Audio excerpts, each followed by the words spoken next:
চলমান ইরান সংঘাতে প্রথমবারের মতো মেরিন সেনা মোতায়েন করেছে যুক্তরাষ্ট্র। উভয়চর যুদ্ধ জাহাজ নিয়ে 2500 মার্কিন মেরিন সেনা ইরান যুদ্ধে অংশ নিতে রওনা দিয়েছে।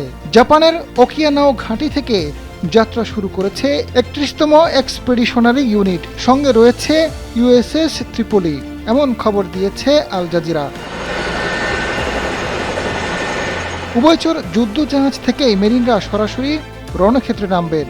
প্রয়োজনে তারা কোনো সংকট মোকাবেলা ইরানের নির্দিষ্ট এলাকায় নিয়ন্ত্রণ প্রতিষ্ঠায় ব্যবহৃত হতে পারে। এই মুহূর্তে মেরিনরা যুক্তরাষ্ট্র ও ইসরায়েলের সঙ্গে ইরান সংঘাতে স্থল সেনা হিসেবে প্রথমবারের মতো অংশ নিচ্ছে।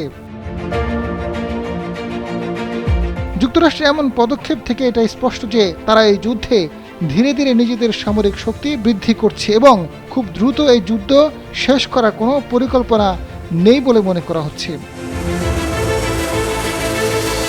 এদিকে মেরিন সেনা মোতায়েনের খবর আসার কয়েক ঘন্টা পর মার্কিন প্রেসিডেন্ট ডোনাল্ড ট্রাম্প জানান, তার বাহিনী ইরানের তেল রপ্তানির মূল কেন্দ্র খরগ দ্বীপে থাকা সব সামরিক লক্ষ্য গুড়িয়ে দিয়েছে। হরমুজ প্রণালী পুরোপুরি খোলা না রাখলে এরপর খরগের তেল স্থাপনায় হামলা হবে বলে সতর্কবার্তা দেন তিনি।